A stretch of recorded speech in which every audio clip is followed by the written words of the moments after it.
মানুষ যখন আল্লাহকে পেয়ে যায়, হ্যাঁ, মানুষ যখন আল্লাহকে পেয়ে যায় তখন সে দুনিয়ার আসল বাস্তবতা বুঝতে পারে, দুনিয়া কি জিনিস। আলী রাদিয়াল্লাহু আনহুর একটা বই পড়ছিলাম, উনার যে মানে দর্শনগুলা, উনার যে মানে চিন্তা ভাবনাগুলো, উনার কিছু লেখা ছিল, কিন্তু এগুলো সব জায়গায় আসে নাই। এই বইগুলো সবাই পায় না, কিন্তু রেয়ার বই। তো ওখানে দুনিয়ার এক্সাম্পল দিচ্ছেন তিনি বলছেন দুনিয়া এমন জায়গা যেখানে কেউ যদি ডুব দেয়, সমুদ্রে ডুব দেওয়ার মতো জাস্ট ডুব দেয়, তাহলে তার আমল, যত নেক আমল, সব আমল কমে আসবে। এটা কিন্তু বাস্তব। দুনিয়াতে ডুব দিবেন আপনি, দেখবেন আপনার নেক আমলগুলো কমে আসতেছে। তিনি বলছেন দুনিয়া হচ্ছে সাপের মতো। কেমন? সাপের মতো। ধরতে নাকি খুব সফট লাগে, ধরতে খুব স্পর্শ করতে সফট মনে হয়, কিন্তু এর বিষ যদি একবার ঢুকে দেয় শরীরে, আর রেহাই নাই। কথাগুলোর গভীরতা অনেক। এক জায়গায় লিখছেন উনি যে আমি দুই শ্রেণীর মানুষকে নিয়ে খুব সমস্যা আছে। এক শ্রেণী হচ্ছে যারা জাহেল আবেদ, মানে ইবাদত করে, অনেক ইবাদত করে কিন্তু জাহেল, জ্ঞান নাই কিন্তু ইবাদত করে, এদেরকে নিয়ে আমি খুব সমস্যা আছে। আর এক শ্রেণী হচ্ছে যারা ব্যক্তিত্বহীন আলেম, এদেরকে নিয়ে আমি সমস্যা আছে। আলেম কিন্তু কোনো ব্যক্তিত্ব নাই, এই জন্য মানুষ তার কাছে আসে না, দূরে সরে যায়। ব্যক্তিত্বহীনতার কারণে অনেক আলেম থেকে মানুষ দূরে সরে যায়, কিন্তু একজন আলেম যদি ব্যক্তিত্বশীল হয়, মানুষ তার কাছে আসে। খেয়াল করে দেখবেন। তো উনি বলছেন আমি এই দুই শ্রেণীর মানুষকে নিয়ে সমস্যা আছে, আর পড়তে শুরু করলে মনে হয় যে পড়তেই থাকে। বলছেন যে আমি অনেক জায়গায় ঘুরলাম, অনেক কিছু দেখলাম, শুনলাম, বুঝলাম, শেষে গিয়ে বুঝলাম যে মানুষ শুধু স্বার্থের জন্যই মানুষের কাছে থাকে। বলছে কথা। তিনি বলছেন তুমি যদি ভালোবাসাকে বাড়াতে চাও তাহলে মানুষের সাথে খুব বেশি মেলামেশা করতে চাও, একটু কম মেলামেশা করো, একটু দূরত্বে থাকো, তোমাকে মানুষ ভালোবাসবে। আর তুমি যদি খুব বেশি ডুব দাও না, তখন তোমার মূল্য আর ব্যক্তিত্ব নষ্ট হয়ে যাবে। এক একটা কথা কতগুলো বলে শেষ করব, অনেক আছে। এক পর্যায়ে তিনি ফাতিমা রাদিয়াল্লাহু আনহা যে ইন্তেকাল, এই ইন্তেকালকে নিয়েও দুটো লাইন লিখেছেন। এই লাইনগুলো পড়তে গিয়ে চোখ দিয়ে পানি চলে আসছে। তিনি বলছেন তোমাকে কতদিন দেখি না, কতদিন ছুঁয়ে দেখি না, কতদিন তোমার কাছে যাই না। সবাই বলে তুমি আমার থেকে দূরে, কিন্তু সত্যি কথা হচ্ছে তুমি আমার কলিজার ভিতরে আছো। এমন করে লিখেছেন ফাতিমা রাদিয়াল্লাহু আনহা সম্পর্কে। হে আমার প্রিয়তমা, তোমাকে কতদিন দেখি না, তোমার চেহারা কতদিন দেখি না, তোমাকে কতদিন ছুঁইতে পারি না। হ্যাঁ, সবাই বলে তুমি আমার থেকে দূরে চলে গেছো, কিন্তু আমি জানি তুমি আমার কলিজার বক্ষ পিঞ্জরে আছো। লিখেছে কবিতা। তো আপনারা একটু পড়াশোনা করবেন। স্পেশালি আমি আপনাদের এনকারেজ করি যে চার খলিফার জীবনী অবশ্যই পড়বেন। চার খলিফার জীবনী পড়বেন, সাহাবীদের জীবনী পড়বেন। তারা কিভাবে দিন শিখেছেন, বুঝেছেন, পালন করেছেন, প্রচার করেছেন, দিনের জন্য কত ত্যাগ স্বীকার করেছেন, এগুলো পড়বেন। আমি খুব রিকোয়েস্ট করি আপনাদেরকে যে আপনারা ইতিহাস পড়বেন। রাসূল সাল্লাল্লাহু আলাইহি ওয়াসাল্লামের জীবনী থেকে শুরু করে একদম অটোমান এম্পায়ার পর্যন্ত ইতিহাসগুলো পড়ে দেখেন। কিভাবে ইসলাম আজকে এই জায়গায় আসছে আপনি চিন্তাই করতে পারবেন। কত চড়াই উতরাই পেরিয়ে যে ইসলাম আজকে এই জায়গায় আসছে আপনি চিন্তাই করতে পারবেন। প্রিয় ভাইরা, আমাদের নবীজি সবচেয়ে ভালো মানুষ হওয়া সত্ত্বেও তাকে কিন্তু গালি খেতে হয়েছে এবং হত্যার চেষ্টাও করা হয়েছে। মনে রাখবেন, শুধু সৎ কাজের আদেশ করার নাম ইসলাম নয়, শুধু আংশিক বিষয় পালন করার নাম ইসলাম নয়, অসৎ কাজের নিষেধের নামও ইসলাম, এবং আল্লাহ নিষেধগুলো ছেড়ে দেওয়ার নামও ইসলাম। আল্লাহ পাক এটাই বলছে সূরা বাকারা 84-85-তে, তোমরা কি কিতাবের কিছু অংশ মানো, কিছু অংশ মানো না। ফামা জাযাউ মা ইয়াফআলু যালিকা ইল্লা খিজয়ুন ফিল হায়াতিদ দুনিয়া, দুনিয়াতেই আমি লাঞ্ছিত করে দেব এমন অপরাধ করলে। ইয়াউমাল কিয়ামা ইউরাদ্দুনা ইলা আশাদ্দিল আযাব, কিয়ামতের মাঠে সবচেয়ে যন্ত্রণাদায়ক শাস্তি এদেরকে দেওয়া হবে। কাদেরকে? যারা কিতাবের কিছু অংশকে মানি, কিছু অংশ মানি না। পারি না পারি, আগে আকীদা পরিষ্কার রাখবো যে ইসলামে প্রত্যেকটা বিষয়ের হেদায়েত আছে, এটাই চূড়ান্ত দিন। এর বাইরে কোনো দিন আল্লাহর কাছে গ্রহণযোগ্য হবে না। কেউ চর্চা করলে তা কশ্চিনকালও কবুল করা হবে না। এবার আসেন, এর ভিত্তি কি? এর ভিত্তি হচ্ছে দুইটা। কয়টা? দুইটা থেকে আরো দুইটা এসেছে। এই দুইটা হচ্ছে মূল। নবী সাল্লাল্লাহু আলাইহি ওয়াসাল্লাম বলছেন তারাকতু ফিকুম আমরাইন, আমি তোমাদের মাঝে রেখে গেলাম মাত্র দুটো বস্তু। কয়টা বস্তু? দুটো বস্তু। লান তাদিল্লু মা তামাসসাকতুম বিহিমা, তোমরা কশ্চিনকালেও পথভ্রষ্ট হবে না যতদিন পর্যন্ত এই দুটাকে আঁকড়ে ধরে থাকবে। কোন দুটা? এক নাম্বার আল কিতাবুল্লাহ, আল্লাহর কিতাব। দুই নাম্বার ওয়া সুন্নাতে নবীহি, তার নবীর সুন্নাত। তো কোরআন এবং সুন্নত মিলেই কোরআন এবং হাদিস নয় কি? আচ্ছা, এখন আমাদের সামনে নবীজি নাই, আমাদের সামনে সাহাবায়ে কেরাম নেই, আমাদের সামনে তাবেঈন চার ইমাম কেউই নাই, উলামায়ে কেরাম আছেন, আর আমাদের সামনে আছে কোরআন এবং হাদিসের কিতাবগুলো। এই তো ইসলাম আমরা দেখছি, তাই না? এর বাইরে তো আমরা দেখতে পাচ্ছি না। সাহাবীরা না হয় সরাসরি নবীকে দেখে দিন পালন করেছে, তাই না? তারপরের জেনারেশন সাহাবীদেরকে দেখে করেছে, তারপরের জেনারেশন তাবেঈদের দেখে করেছে। আমরা তো কাউকেই দেখতে পাচ্ছি না। আমরা দেখছি কোরআন এবং হাদিসের কিছু কিতাব এবং উলামায়ে কেরাম সামনে আছে। এই তো, এই দুইটা হচ্ছে ভিত্তি। এখন এখান থেকে আরো দুটো এসেছে, একটা হচ্ছে ইজমা, একটা হচ্ছে কিয়াস।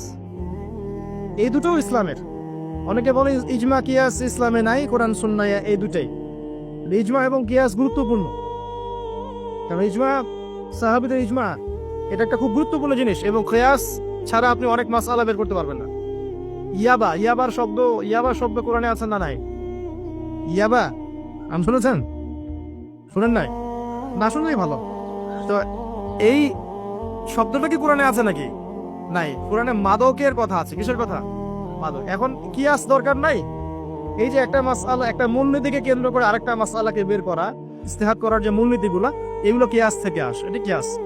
এটা ছাড়া আপনি অনেক মাসআলাই বের করতে পারবেন না সমসাময়িক। তো অবশ্যই কোরআন সুন্নাহ ইজমা কিয়াস চারটাই লাগবে। এখন কথা হচ্ছে, এইগুলো তো আর আমরা সরাসরি পালন করতে পারবো না। পারবো? বুঝাচ্ছি, একটু বোঝেন। মনে করেন সামনের দিনগুলোতে দেখবেন বিচ কয়েন আসবে। কি কয়েন? হয়তো অলরেডি অনেক কান্ট্রিতে চলেও আসছে। এখানে কতদিন এটা লঞ্চ হবে আল্লাহ ভালো জানেন, কিন্তু বিচ কয়েন মার্কেটে আসছে। এটাকে ক্রিপ্টোকারেন্সি বলে। কি বলে?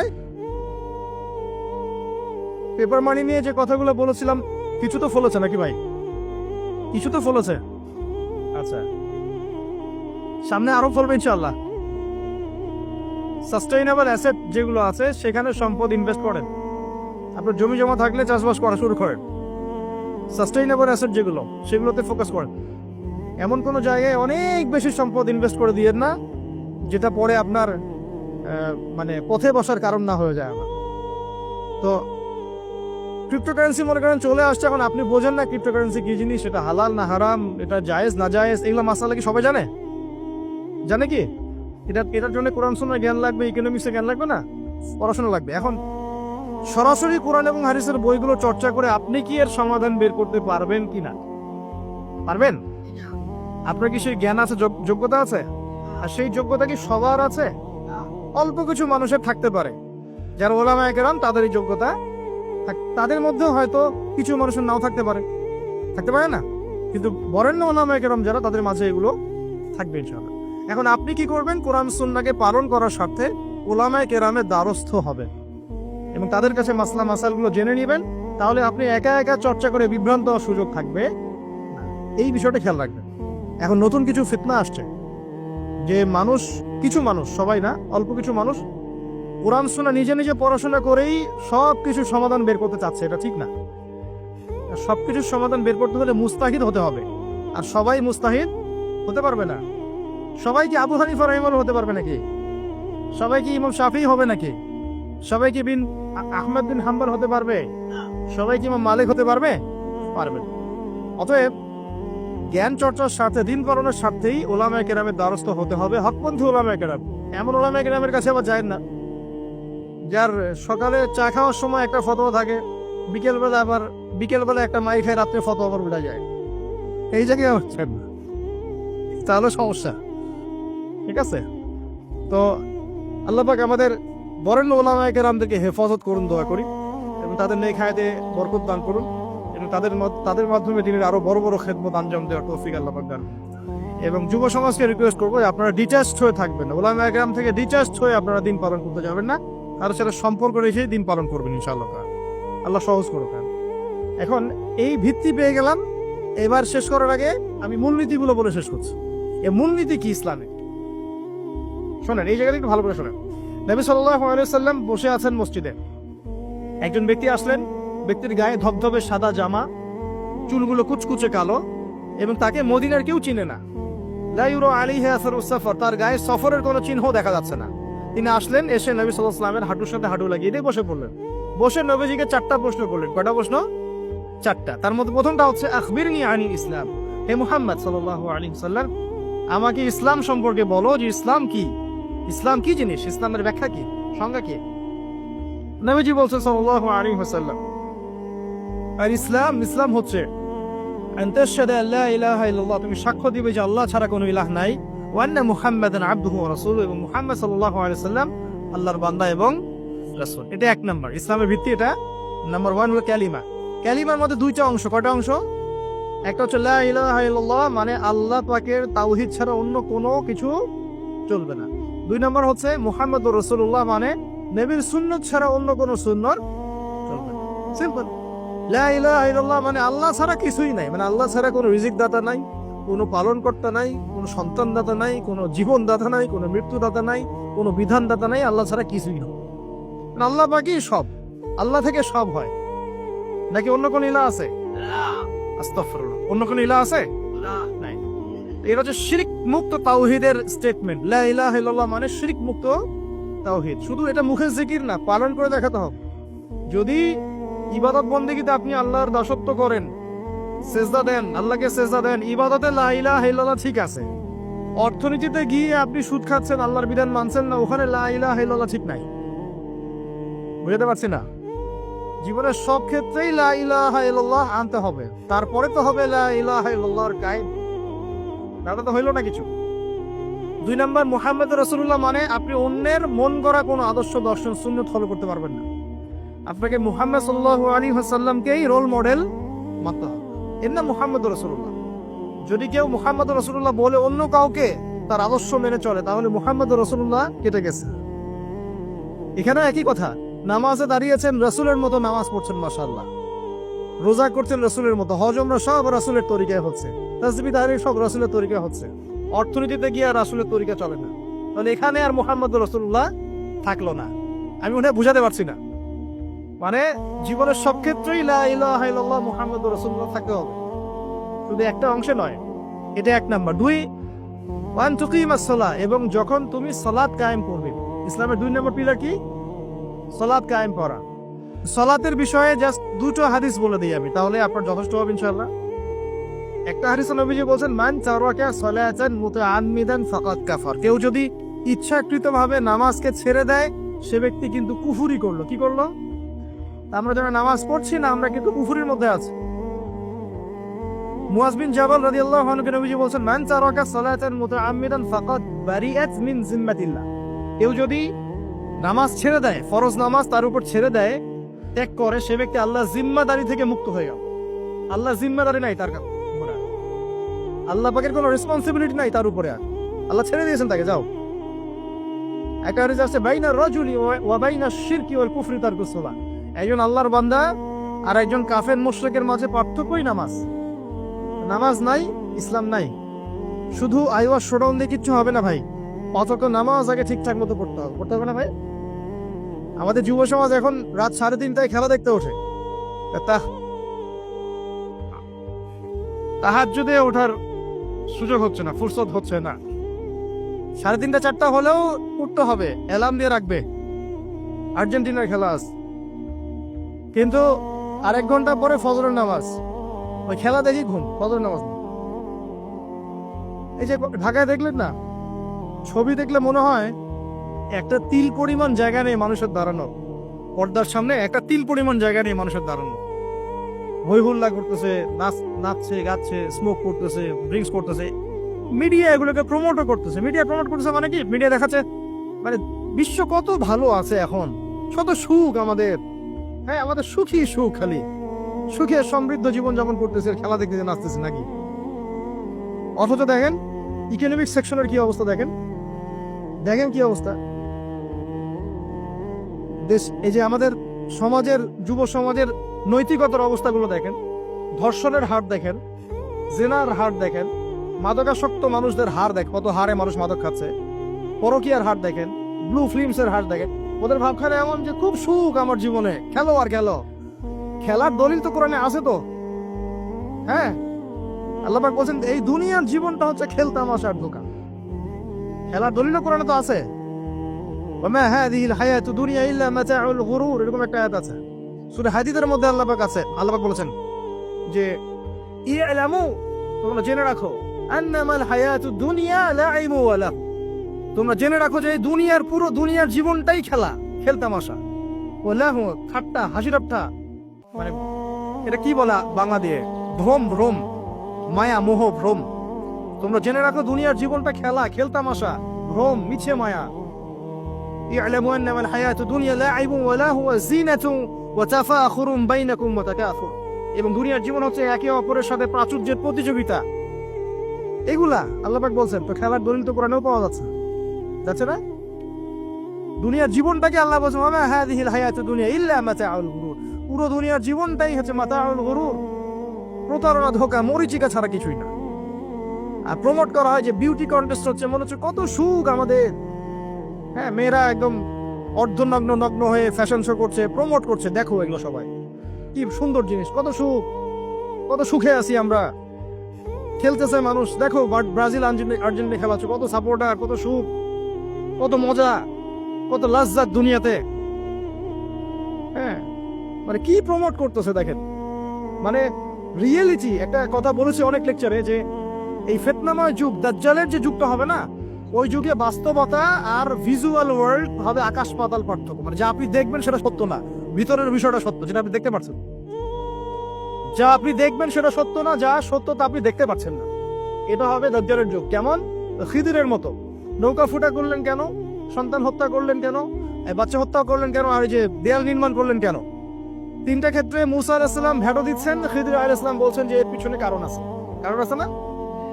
দাজ্জালের যুগটা এমন হবে, বাহ্যিক ভাবে যেটা দেখছেন চোখ দিয়ে এটা সত্য নয়, ভিতরে যেটা আছে ওটা সত্য। ভিতরটা সবাই দেখতে পারবে না, দেখতে হলে খিদির হতে হবে। ভিতরটা হচ্ছে যে সমাজ তো ডিস্ট্রয়েড, ম্যাসাকার হয়ে গেছে, সমাজের কাঠামোই ভেঙে গেছে আমাদের। এখন নারী পুরুষের যে ফাংশন চেঞ্জ হয়ে গেছে, ধর্ষণের হার দিন দিন বেড়ে গেছে, ইফটিজিং বেড়েছে, বেপরদামি বেড়েছে, নগ্নতা বেড়েছে, মাদক বেড়েছে, পরকীয়া বেড়েছে, কচি কচি বাচ্চা কাচ্চা মেয়েগুলোকে ধরে ধরে ধর্ষণ করা হচ্ছে। সমাজের কাঠামোই চেঞ্জ হয়ে গেছে, সমাজের সমকামিতা বেড়েছে, প্রচুর সমকামী, খেলতামাশা, দুনিয়ার জীবনটা খালি খেলতামাশা। আর আমাদের এই যুব সমাজ, যাদের হাতে ইসলামের ভবিষ্যৎ আছে, ওদেরকে এইদিকে মোহাগ্রস্ত করে রেখে দেওয়া হচ্ছে। এরা নামাজ পড়ে না, কোরআন তেলাওয়াত করে না, আলেম ওলামার সাথে কোনো সোহবত নাই, কোনো সম্পর্ক নাই, হাদিসের কিতাব নাই বাসায়, দাড়ি নাই, ইসলামিক লেবাস পোশাক নাই, ইসলামিক মূল্যবোধ নৈতিকতা নাই, আল্লাহ রাস্তায় সময় দেওয়ার কোনো মানসিকতা নাই। এই যুবক ছেলে পেলেগুলো কিনে নাচতেছে মিডিয়া। কি করবে এরা দেশের জন্য? যারা এরকম অন্য একটা রাষ্ট্র, যে রাষ্ট্র আমাকে চিনেই না, ওর খেলায় সে হুজুকে লাফায়, এ দ্বারা রাষ্ট্রের উন্নয়ন হবে নাকি? আজীব কথা বলেন, এইসব লোকজন দ্বারা রাষ্ট্রের উন্নয়ন হবে নাকি? যখন আমরা এই খেলতামশায় ব্যস্ত আছি, দেখবেন পশ্চিমারা ঠিকই ওদের উদ্দেশ্য বাস্তবায়ন করছে। কি আশ্চর্য একটা অবস্থা, কি আশ্চর্য! মানে এত সুখে আছি আমরা, এতই সুখ, খাবার, পানি, বাসস্থান, বেকারত্ব, কত সমস্যা নিয়ে ভুগতেছি আমরা, এতই সুখ যে বিশ্বকাপে নাচতে হবে আমাদেরকে। আবার এটাকে মুসলিম কান্ট্রির মধ্য দিয়ে জায়েজ করে নেওয়ার একটা পায়তারা চলছে। আয়োজন করেছে এক মুসলিম কান্ট্রি, খেলেছে আর এক মুসলিম কান্ট্রি। হ্যাঁ, এবং এটাকে দলিল নিয়ে এসে এটাকে জায়েজ করে একটা টেন্ডেন্সি চলছে, ইসলামী শুরু করছে। অথচ যেখানে যেখানে এগুলো হচ্ছে তার পাশে ইয়েমেন পড়ে আছে, তার পাশে সিরিয়া পড়ে আছে, যেখানে লক্ষ লক্ষ মানুষ না খেয়ে পড়ে আছে। ইয়েমেনে লক্ষ লক্ষ শিশু না খেয়ে মরতেছে এখন। ওদের 2013-14 সাল থেকে নিয়ে 2022 পর্যন্ত প্রায় 3.5 লক্ষ মানুষ মারা গেছে ইয়েমেনের এই ঘটনাগুলো, গৃহযুদ্ধ এবং এই যে আরব কান্ট্রিগুলোর মধ্যে কনফ্লিক্টের মতো। এবং প্রায় 60% সেখানে বাচ্চা কাচ্চা। আপনি এত টাকা পয়সা খরচ করে এগুলো আয়োজন করতে, আমরা প্রমোট করতেছি, এর 5% টাকা ওদেরকে দিলেই তো ওদের 3 বেলা খাবার হতো। সিরিয়ার মানুষগুলোকে দেখেন গিয়ে, ওখানে তো ওটা রঙ্গমঞ্চ হয়ে গেছে। মানে যে যার স্বার্থে এখানে ঢুকে, ওখানে ইসরায়েলও ঢুকছে, আমেরিকাও ঢুকছে, তুরস্কও ঢুকতেছে, ওখানে আগে রাশিয়া ছিল, ওখানে বাশার আল আসাদ, সব মিলে জগা খিচুড়ি অবস্থা একটা। মানুষের মানবতা, জীবনযাত্রা নাই, জীবনের কোনো মূল্য সেখানে নাই। প্রচুর মানুষ, ছোট ছোট ছেলে পেলে দেখবেন না খেয়ে ওখানে মারা, উদ্বাস্তুর মতো তাবুর নিচে জীবনযাপন করে। এটা দেখেন না চোখে? ওখানে একটা খেলা, হুদাই একটা খেলা নিয়ে তো লাফালাফি করতেছে, পাশে এতগুলো মানুষ না খেয়ে মারা যায়, কোনো খবর নাই। নিজে ভরপেট খাই, প্রতিবেশী অনাহারে থাকে, মুমিন হবে? কিসের ইসলাম ফলো করতেছি আমরা আসলে? আমরা যে ইসলামটা ফলো করতেছি এটা পশ্চিমাদের শেখানো ইসলাম। আমরা রাসূলুল্লাহ সাল্লাল্লাহু আলাইহি ওয়াসাল্লামের শেখানো ইসলাম ফলো করতেছি না। আমার স্ট্রেট কাট কথা একদম, আমরা যে ইসলামটা ফলো করতেছি এটা হচ্ছে পশ্চিমাদের শেখানো ইসলাম। রাসূলুল্লাহ সাল্লাল্লাহু আলাইহি ওয়াসাল্লাম ইসলাম ফলো করলে আজকে আমাদের অবস্থাগুলো হতো না। আল্লাহ পাক আমাদেরকে বোঝার তৌফিক দান করুন। আমি শুধু ফাযাক্কির ইন্নামা আনতা মুযাক্কির, আল্লাহ পাক যে বলেছেন তুমি উপদেশ দাও, তুমি শুধু উপদেশ দাতা, লাস্তা আলাইহিম বিমুসাইতির, কারো প্রতি তুমি দারোগা নাও, আমরাও কারো প্রতি দারোগা নই। কিন্তু পুরো বিশ্বের প্রেক্ষাপটটাকে কোরআন সুন্নাহ দিয়ে ব্যাখ্যা করার দায়িত্ব আমাদের। কেউ গ্রহণ করলে করবে, না করলে করবে না। তার কবরে সে যাবে, আমার কবরে আমি যাব, সিম্পল, শেষ। গতানুগতিক লাইফস্টাইলে এখন এই পৃথিবীর বেশিরভাগ মানুষ বস্তুবাদী। এটা দেখার জন্য, বোঝার জন্য জাস্ট আপনার হৃদয়ের চোখ, হৃদয়ের কান, হৃদয়ের ইন্দ্রিয়গুলো একটু উন্মুক্ত করতে হবে। আর হৃদয়ের চোখ, হৃদয়ের কান উন্মুক্ত হবে তখনই যখন আমরা আল্লাহ এবং তার রাসূলের সামনে আত্মসমর্পণ করব, তার আগে নয়। তো বেশিরভাগ মানুষ বস্তুবাদিতায় লিপ্ত থাকে। আবার দেখি কিছু মানুষের সারাদিন ফিকির একটাই, পলিটিক্স, পলিটিক্যাল অ্যাফেয়ার্স, পলিটিক্স, কিভাবে পলিটিক্স করব, কিভাবে অপোজিশনকে ডমিনেট করা যায়, কি করলে তার ক্ষতি করা যাবে, কি করলে তাকে ওভারটেক করে আমি সামনে যেতে পারবো। কিছু মানুষের চিন্তা ইকোনমিক সেকশনে, আল মাল, কিভাবে মাল অর্জন করা যাবে। আমার 2 তলা বাড়ি আছে, কিভাবে 4 তলা হবে। 2টা বিজনেস আছে, কিভাবে 10টা হবে, 5টা হবে। আমার 100% জমি আছে, কিভাবে 200% হবে। আল মাল। এই শ্রেণীর মানুষকে নবী সাল্লাল্লাহু আলাইহি ওয়াসাল্লাম আব্দুদ দিনার বলেছেন, দিনারের দাস। আব্দুল্লাহ নয়, আল্লাহর দাস নয়, দিনারের দাস। আরো কিছু মানুষ আছে, আমরা এখন সায়েন্স এবং টেকনোলজির অগ্রগতির খোরা অজুহাত তুলে সরাসরি আল্লাহকে ডিনাই করে ফেলছে এবং এই মতাদর্শ সমাজে বাস্তবায়নের চেষ্টাও করছে। এডুকেশন সেক্টরে হোক, সংস্কৃতির নামে হোক, সামাজিক অ্যাসোসিয়েশনের নামে হোক, মুক্ত চিন্তার নামে হোক, আমরা ডে বাই ডে যুব সমাজের একটা বড় অংশকে এথিস্ট বানাচ্ছি। আবার কিছু মানুষ সারাদিন সংস্কৃতি নিয়ে পড়ে আছে, গান বাজনা, নাট্য, কলা ইত্যাদি ইত্যাদি। কিছু মানুষ সারাটা জীবন ঢোল তবলায় কাটিয়ে দিচ্ছে। কিছু মানুষ সারাটা জীবন একটা গিটারকে নিয়ে কাটিয়ে দিচ্ছে, একটা মিউজিক্যাল ইনস্ট্রুমেন্ট নিয়ে কাটিয়ে দিচ্ছে। কিছু কিছু দিনই বোন সারাটা জীবন অপসংস্কৃতির অন্ধ অনুকরণে কাটিয়ে দিচ্ছেন। এবং আপনাদের কাছে, সরি ফর মাই ল্যাঙ্গুয়েজ, অনেক সময় মনে হচ্ছে সৌন্দর্যই সবকিছু। আল্লাহ রাব্বুল আলামিন হয়তো বা মনে হয় আমার বাহ্যিক সৌন্দর্য দেখেই বিচার করবেন আপনাদের উপর। কিছু কিছু যুব সমাজ সারাদিন PUBG, free fire, mobile games, addiction, YouTubing, Facebooking, অস্থির অবস্থা, অস্থির। ঠান্ডা মাথায় 1 সেকেন্ড বসে চিন্তা করতে যাচ্ছে না যে তাকে আল্লাহ বা কেন সৃষ্টি করেছে। তো এইরকম ভেরিয়াস কাইন্ডস অফ পিপল আমাদের এই সমাজের মধ্যে, যে কোনো কান্ট্রির দিকে আপনি তাকাবেন এই দৃশ্যটাই পাবেন। এর মধ্যে গুটি কয়েক কিছু মানুষ আপনি পাবেন, ওয়া কালিলুম মিন ইবাদিয়াশ শাকুর, আমার শুকরগুজার বান্দা আল্লাহ বলেছেন খুব অল্প হবে। অল্প কিছু মানুষ ইসলাম চর্চা করার চেষ্টা করছে। আমি ওই সেন্সে কথা বলছি না যে সারা বিশ্বে 200 কোটি মুসলিম, 300 কোটি মুসলিম, 500 কোটি মুসলিম, বাংলাদেশে 90% মুসলিম, এই ধরনের গতানুগতিক পরিসংখ্যানে আমি বিশ্বাস করি। যখন ইসলামের ডেফিনেশনটা আপনি আজকে বুঝে যাবেন বাসায়, তখন আপনি নিজেও চিন্তা করবেন যে আসলে আমরা মুসলিম আছি কিনা। সংখ্যা তো বসিয়ে দিলাম 90% মুসলিম, ঠিক আছে। তো গুটি কয়েক কিছু মানুষ আল্লাহর পরোয়া করেন, তার রাসূলের পরোয়া করেন, তার কিতাবের প্রতি সম্মান প্রদর্শন করেন। এই মানুষগুলোর মধ্যে কয়েকটা ভাগ আছে। এক ভাগ মানুষ পরিপূর্ণ মুমিন, মাশাআল্লাহ, আমরা দোয়া করি আল্লাহ পাক তাদের সংখ্যা বাড়িয়ে দেন। এক ভাগ মানুষ আছেন পরিপূর্ণ মুসলিম, উদখুলু ফিস সিলমি কাফার উপর আমল করে, অর্থাৎ তোমরা পরিপূর্ণরূপে ইসলামে প্রবেশ করো, এই আয়াতের উপর তারা আমল করে। এক শ্রেণীর মানুষ আছেন মুযাবযাবিনা বাইনাহুম, মানে ডান বামের মাঝখানে থাকেন, যখন স্রোত যেদিকে সেদিকে ফ্লো। এবং এর মধ্যে কিছু দাড়ি টুপিওয়ালা মানুষও আছে, যেদিকে ফ্লো সেদিকে কথা, যেদিকে ফ্লো সেদিকে অ্যাক্টিভিটিস, তার নিজস্ব একটা স্বতন্ত্র অবস্থান নাই, এটাই হক, এরকম একটা অবস্থান নাই। কিছু মানুষ আছেন আল্লাহ এবং তার রাসূলকে বিশ্বাস করেন, কিন্তু কাজ করতে গিয়ে কবিরা গুণে লিপ্ত হচ্ছে, সুদ খাচ্ছে, মদ খাচ্ছে, জেনা করছে, পরকায়ে লিপ্ত হচ্ছে, হারাম অ্যাফেয়ার্সে আছে, নোংরা মুভিজ দেখছে, আস্তাগফিরুল্লাহ। কিছু মানুষ আছেন পার্ট টাইম মুসলিম, শুক্রবারে আপনি তাদেরকে পাবেন, ঈদের দিনে পাবেন, কোন একটা কনফারেন্সে পাবেন, আপনি 5 ওয়াক্ত নামাজে পাবেন না। আপনি এর মধ্যে পাবেন কিছু প্রোটেস্ট্যান্ট মুসলিম। প্রোটেস্ট্যান্ট কেমন? কালিমা তো পড়েছি লা ইলাহা ইল্লাল্লাহ, আল্লাহ মাফ করে দিবেন, এই যে চিন্তা মাথায় বসিয়ে নিয়েছে, সে আমলকে ইমানের অংশ মনে করছে না। কালিমা একদিন পড়েছি লা ইলাহা ইল্লাল্লাহ মুহাম্মাদুর রাসূলুল্লাহ, ব্যাস আমি জান্নাতে চলে যাব। Protestant version of Islam. এরকম অনেক ভার্সন আছে ইসলামের মধ্যেই। কেউ আছে সুবিধাবাদী মুসলিম, কেউ ফাসেক মুসলিম, কেউ জালেম মুসলিম, কেউ আছে মোনাফিক টাইপের, কেউ প্রোটেস্ট্যান্ট।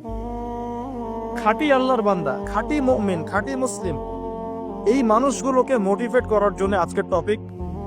আসুন কিছু মহামানবের গল্প শুনি। শুরু করতে চাই আমাদের আদি পিতা আদম আলাইহিস সালামকে দিয়ে। কেন এত বড় লম্বা ভূমিকা দিলাম? কারণ আমরা কেউ প্রোটেস্ট্যান্ট মুসলিম থাকতে চাই না। আমরা পরিপূর্ণ কোরআন এবং সুন্নাহ অনুসরণ করতে চাই। পরিপূর্ণ কোরআন এবং সুন্নাহ আমার ব্যক্তি জীবন, আমার পারিবারিক জীবন, আমার অর্থনৈতিক জীবন, আমার সামাজিক জীবন, ইনশাআল্লাহ আল্লাহ যদি তৌফিক দান করেন আমার পলিটিক্যাল লাইফেও থাকবে ইনশাআল্লাহ। এই কনসেপ্টের নাম ইসলাম। এই কনসেপ্টকে ডিনাই করলেই মুনাফিক হয়ে যাবে। কেউ মানতে পারুক বা না পারুক এটা পরের ইস্যু, কিন্তু আগে আমার আকীদা ঠিক করতে হবে ইসলাম এটা। এখন আমি প্রথমে শুরু করব আমার ব্যক্তিগত জীবন থেকে। আমি সালাত দিয়ে স্টার্ট করব, আমি সওম রাখবো, বেশি বেশি নফল ইবাদত করব, কোরআন তেলাওয়াত করব, দান সাদাকা করব, ভালো কাজে অংশ নিব, সৎ কাজে আদেশ করব, অসৎ কাজে নিষেধ করব। আমি আমার ব্যক্তি জীবনটাকে ইসলামাইজড করব সবার আগে। আমি সবার আগে বড় স্তরে যাব না, এটাই সুন্নাহ। এরপরে আমার একটা পরিবার আছে। আমার পরিবার, আমার মা, আমার বাবা, আমার স্ত্রী, সন্তান, সবাইকে নিয়ে পরিবার। তাদেরকে ইসলামের মধ্যে রাখার দায়িত্বটা আমার। আমার সমাজ আছে, সমাজে আমি যতটুকু পারি ইসলামকে ইম্পোজ করব। ইকোনমিক সেকশনে গিয়ে আমি হালাল হারামে পরোয়া করব না এমন মানুষ হব না। আমি সেখানে হালাল খাবো, হারাম থেকে দূরে থাকবো। যদি আল্লাহ পাক আমাকে পলিটিক্যাল ক্ষমতা দেন, আমি আমার জায়গা থেকে চেষ্টা করব ইসলামকে ইম্পোজ করার জন্য। অ্যাটলিস্ট কুফর, শিরক এবং তাগুতকে এস্টাবলিশ করবো না। কিছু করতে পারি না পারি, অ্যাটলিস্ট কুফর, শিরক এবং তাগুতকে এস্টাবলিশ করবো না। মোটা দাগে কথা বললে অনেক হার্ড কথা হয়ে যায়। পুরো ওয়ার্ল্ডের গ্লোবাল অ্যাফেয়ার্স এখন তাগুতের উপরই আছে। আপনি কত বড় সংস্থার নাম নেবেন? World bank, IMF, United Nations. কোন অ্যাসোসিয়েশনের মধ্যে 100% কেন 10% ইসলাম নাই। তো এখন আমাদের করণীয়, নিজের ব্যক্তি জীবন থেকে যখন ইসলাম বিদায় নিচ্ছে তখন ওই লেভেলে কথা বলাই তো আমার জন্য দুষ্কর। এটা তো অপরাধ, আমার জন্য অপরাধ। তো আমাদের ফার্স্ট অফ অল স্টার্ট করতে হবে ব্যক্তি জীবন থেকেই, দেন পরিবার, সমাজ, গ্র্যাজুয়ালি উই উইল অ্যাডভান্স ইনশাআল্লাহ তাআলা। এখন আকীদাকে স্পষ্ট করলাম। আল্লাহ পাক সূরা মুলকের মধ্যে একটা কথা বলছেন, এই আয়াতটা থেকে আমি সামনে যাচ্ছি।